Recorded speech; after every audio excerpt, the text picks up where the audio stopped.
Bismillahirrahmanirrahim. Assalamualaikum warahmatullahi wabarakatuh. Bapak-bapak, ibu-ibu, mas-mas, mbak-mbak, khususnya adik-adikku sekalian yang dirahmati Allah dimanapun Anda berada. Kembali di IIP Channel bersama saya, IIP Wijayanto. Kali ini kita akan membahas tema 3 ciri-ciri mantan yang akan segera dicampakkan oleh selingkuhannya. Ya.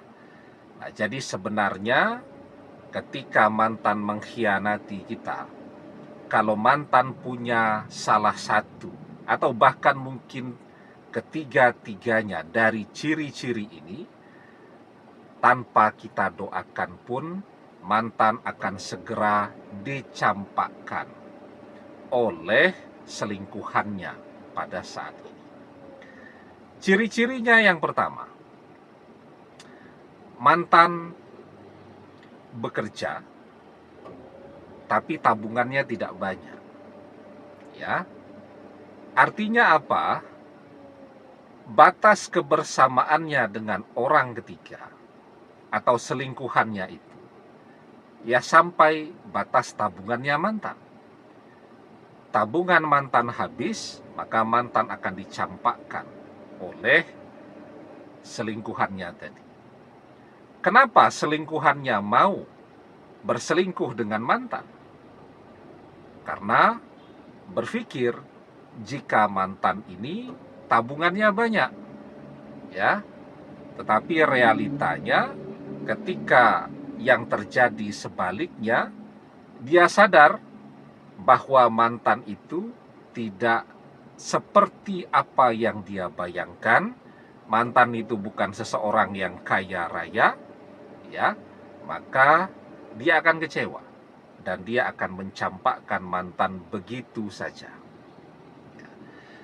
Yang kedua, mantan bukan anak orang kaya. Jadi kalau mantan itu dia anak orang kaya, artinya orang tuanya ngasih warisan banyak kepada dia. Setiap saat orang tuanya selalu siap support. Ya, dia minta apa saja dikasih sama orang tuanya. Itu mantan memang dalam posisi yang betul-betul bisa ngapain saja. Ya, nganggur pun dia tetap bisa foya-foya membiayai selingkuhannya tadi. Tidak perlu kerja. Ya, cukup chatting WhatsApp ke papa dan mamanya, sudah ditransfer duit. Apalagi kalau mantan anak tunggal, bapaknya, ibunya orang kaya. Sementara mantan tidak demikian. Orang tuanya mungkin ya pas-pasan lah, ya, tidak akan sanggup untuk membiayai atau mensupport gaya hidup yang foya-foya. Karena yang namanya berselingkuh itu kan butuh uangnya banyak. Ya. Jadi orang kalau berani nekat berselingkuh, ya, apalagi sudah berkeluarga itu, dia harus tahu betul tuh bahwa yang namanya perselingkuhan itu keluar duit terus. Kerja tidak fokus, duit keluar terus. Habis. Kalau punya orang tua yang kaya, enaklah, ya. Diusir dari rumah istri, pulang ke rumah orang tua. Tapi kalau punya orang tua yang juga pas-pasan, ditambah lagi ada juga tipe orang tua yang sudah tidak betah pusing dia.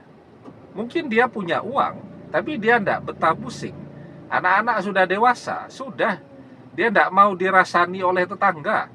Ya, sehingga ketika anak-anak ini sedang membuat kerepotan, jangan pulang kampung. Ya, nanti tidak ditanya tetangga macam-macam. Mereka ingin menjalani hari tua mereka dengan tenang, bahagia, tidak jadi bahan gosip dan seterusnya.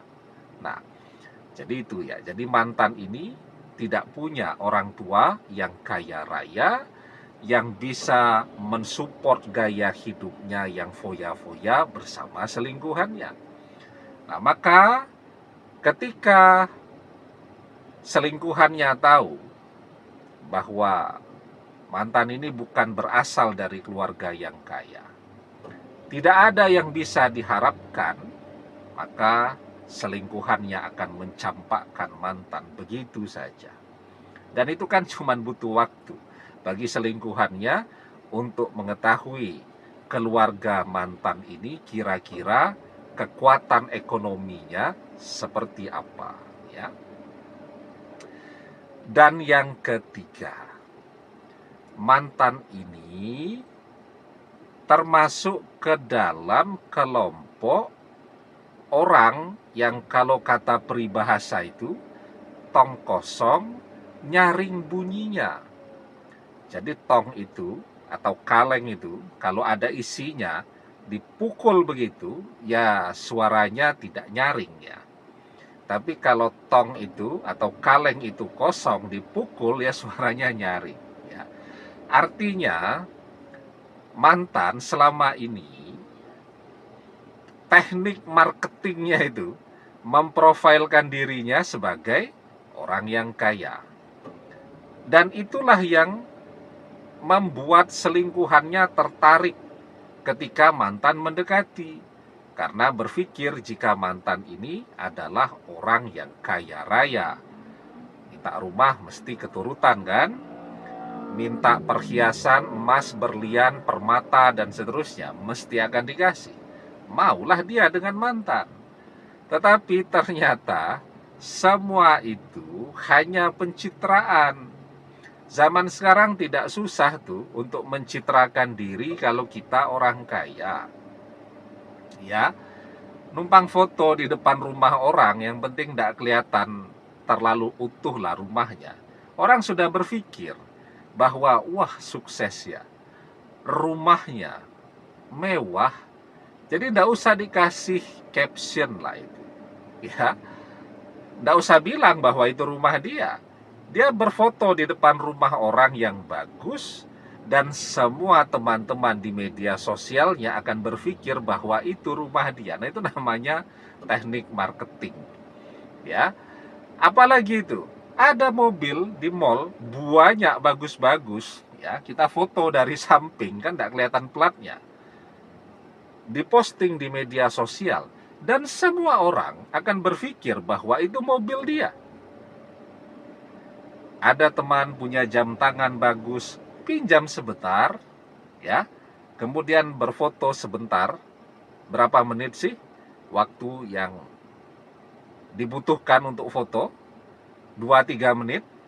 Begitu dapat foto bagus pakai jam tangan harga ratusan juta, jamnya dibalikin kepada teman tadi, diposting di media sosial, dan orang berpikir kalau dia orang kaya. Nah, itu tuh teknik marketingnya mantan. Apa yang terjadi?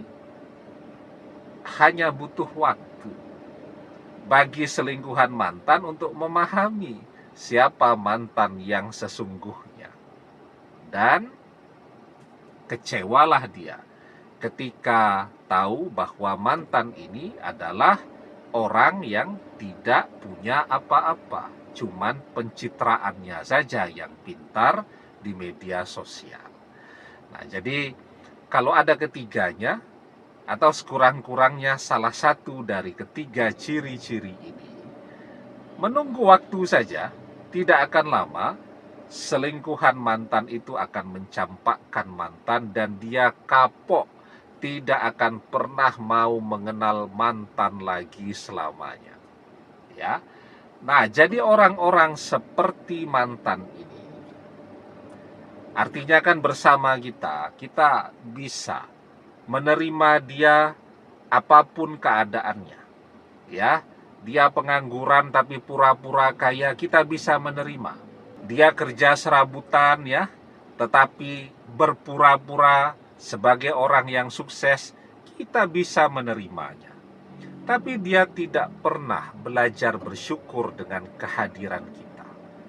Maka bersama selingkuhannya, dia justru dicampakkan. Tabungan yang sedikit habis, ya, cinta yang dia impikan tidak pernah dia dapatkan. Artinya apa? Ketika mantan berselingkuh, dia sedang mendatangkan azab dunia untuk dirinya sendiri. Kesusahan, tidak punya uang, dicampakkan oleh pasangan, dan seterusnya. Maka sebagai manusia, kita diajarkan untuk selalu belajar bersyukur. La'in syakartum la'azidannakum wa la'in kafartum inna azabi lasyadid. Allah Subhanahu wa ta'ala mengajarkan kepada kita, jika kalian pandai bersyukur dengan nikmatku, maka akan aku tambahkan nikmatku atas kalian. Tapi jika kalian tidak pandai bersyukur, maka sesungguhnya azabku sangat pedih.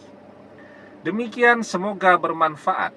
Wallahu a'lam bissawab, billahi taufik wal hidayah. Assalamualaikum warahmatullahi wabarakatuh.